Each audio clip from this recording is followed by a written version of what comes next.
Hello అందరికీ. So as యూజువల్గా మళ్ళీ మార్నింగ్ లేట్గా లేచాను అనమాట. సో చెరికి స్కూల్కి లేట్ అయిపోతుంది. సో క్విక్గా బ్రేక్ఫాస్ట్ రెడీ చేసేయాలి. ఏం చేద్దామా అని చూస్తుంటే బ్రెడ్ ఇంకా అట్లానే అవకాడో కనిపించింది అనమాట. అవకాడో బాగా పండి కూడా ఉంది and it is so satisfying కదా. అవకాడోని ఇట్లా స్కూప్ చేస్తూ ఉంటే భలే ఉంటుంది. చాలా సాఫ్ట్ స్మూత్గా చాలా సాటిస్ఫైయింగ్ ఉంటుంది. మీరు ఎప్పుడైనా చేయకపోతే ఈసారి ట్రై చేసి చూడండి.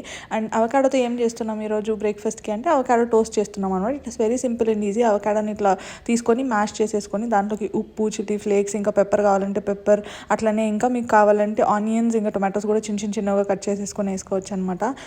సో అంతే. ఇంకా బ్రెడ్ని టోస్ట్ చేసుకొని బటర్లో నార్మల్గా అవకాడో ఏదైతే స్ప్రెడ్ ఇందాక మనం చేసామో అది ఒక దాని మీద వేసుకొని ఇంకో దాని మీద వచ్చేసి చీజ్ వేసుకుంటున్నాను నేను. మా వాడికి చీజ్ అంటే చాలా ఇష్టం అనమాట. అంతే. దీన్ని వచ్చేసి ఒక శాండ్విచ్ లాగా చేసేస్తున్నా. చాలా సింపుల్ ఈజీ రెసిపీ యాక్చువల్లీ. దాంతోపాటు కొంచెం పోహా కూడా ప్రిపేర్ చేసిన. రెండు క్విక్గా అయిపోతాయి కదా. That is it for today. ఈ వీడియో నచ్చుంటే లైక్ చేయండి. Thank you.